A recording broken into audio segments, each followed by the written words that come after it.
lies. And there are so many people out there that tell lies and they're not honest. And a lot of times lies will start as young as childhood, and children will often say things to get out of trouble as long as it protects them from getting a punishment or having to, bear the brunt of maybe having their favorite toy taken away from them or being put on timeout or whatever the if it's corporal punishment or whatever the punishment is, something being withheld from them, maybe going on a fun trip.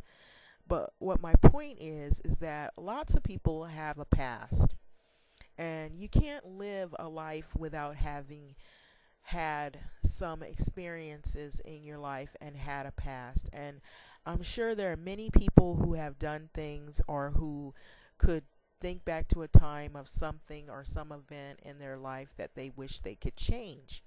But that is your past, and what is in your past is there in your past, and you can no longer change that. And sometimes our past can affect how we perform or what we do in our future lives. And a lot of times with people who are famous, a lot of your business is just out in the public eye. So a lot of the things that you say and do are not easily erased, and it just kind of stays there with you. And even people who aren't famous, now you know that even when you go on the internet, they always have these commercials that tell you if you have like photos or certain things about you. Maybe you did something like posted a crazy photo of yourself, or maybe you said something, and a lot of times people will take a screenshot and they use it against you if they don't like something that you're saying that offends them, and they use it as a weapon against you. And so they have this commercial that says if you want to erase your negative internet history, photos of you that may have been posted or leaked.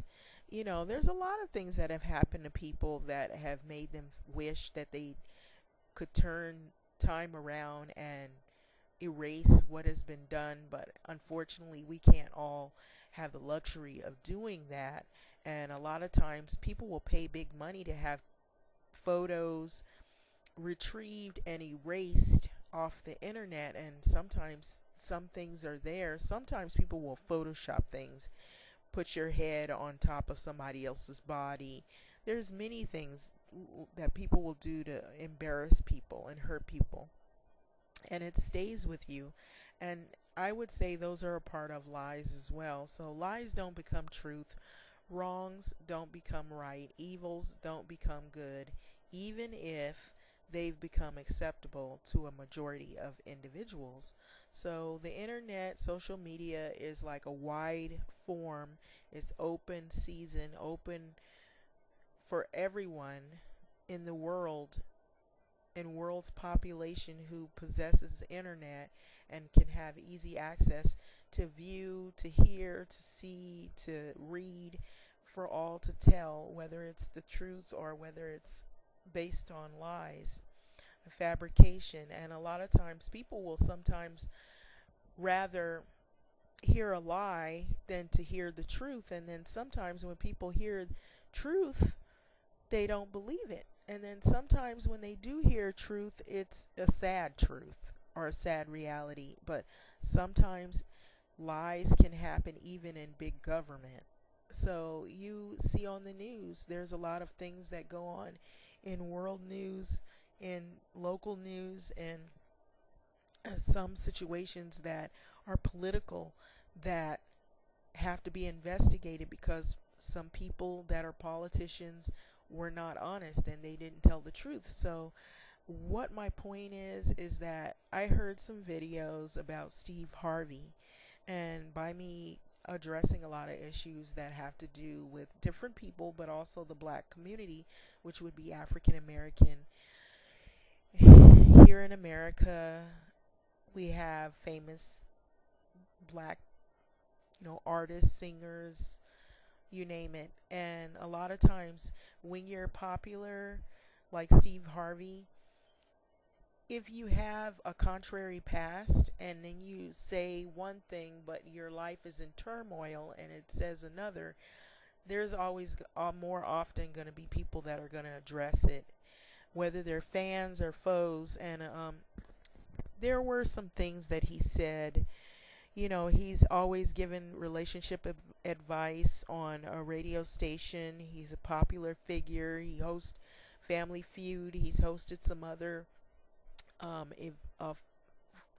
formal events, and he's always been in the public eye. But recently, more recently, he's been in the public eye because he made some mention of Snoop Dogg and I believe T.I. and maybe some others about how they should conduct themselves.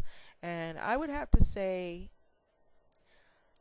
I know other people don't make the right decisions, but you know, Steve Harvey has not really, honestly, he doesn't practice what he preaches, so to speak. He gives love advice and he tells people what they should and should not do, almost as if he's a father figure.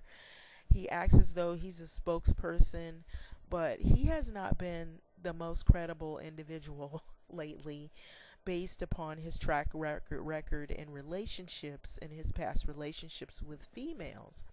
But I wanted to add, however, just because he's famous and he's easy to target, I don't recall most African American men having the best track record in terms of relationships, because I hear a lot of videos bashing black women, talking about black women's weaves, where you have black males that will get what they quote unquote say an ambiguous woman who is not, she's not all black or she's not all African descent. She might be a mix of other cultures. And then he will quote unquote call her my black queen. You know, the trolling of pages, the hate towards black women, all the blame is put on black women if kids are unruly or something goes wrong in a relationship. So I have not really, even guys that aren't famous that are in the African American community have not always had the best track record of the relationship arena. So, and that's from what I have seen and what I've personally seen. So what I'm trying to say here is it's easy to go in on Steve Harvey, but you know, a lot of these guys that are pointing him out probably have a past of their own that they're not acknowledging. And so what I'm saying is before you point fingers or throw stones at that glass house, you need to look at your own. So I would say, or I would bet 100% of those men that are pointing fingers at Steve Harvey, they themselves have some woman or women that they've hurt out there. If they've left women with kids, fatherless, if they've lied to women, they've cheated, slept around, because let's just face it, the problem of infidelity and non-monogamous relationships in the black community is like epidemic. And that's some of the reason why we have the issues with HIV and AIDS, because of the unfaithfulness and the infidelity. People who can't keep it in their pants and they gotta feel like just because they're a male that they have the right to go around and sleep from woman to woman and jump in bed to bed like hopping haystacks like fleas. So I don't think some of those guys are honest either. And you have a level of trust, and if you break that trust down, there's no honesty, no consistency in the behavior, there's no openness, no sensitivity in relationships, no fairness, no optimism, no abilities, no sincerity and authenticity in that relationship or with individuals. You don't trust them. The trust is broken. And a lot of times these men, they'll promise you the world, or they'll promise you, you know, in other words, quote unquote, like marriage. You know, some of them will actually get married to you, but they are not faithful in those marriages. And then those who aren't married, sometimes that's the reason why they won't get married, because they don't want to have to commit. So we've had issues with that. And so if you really want to be honest about this, there is a lot of African American males who aren't about being monogamous. they feel that it's okay to sleep around. And they'll even validate that by going back and saying, well, you know, in Africa there used to be a polygamy and it was acceptable. But what they don't read about is the history of polygamy and what that entails. You have to not only be with those women and support those women financially, but you got to support all those kids. Now, I'm not saying that polygamy should be the answer, but you've got black men who have one kid, one woman, and they can't tell the truth to the one woman and don't want to be around for that one child. And then you have child support issues. So let's be honest here. If you're going to point fingers, look in the mirror.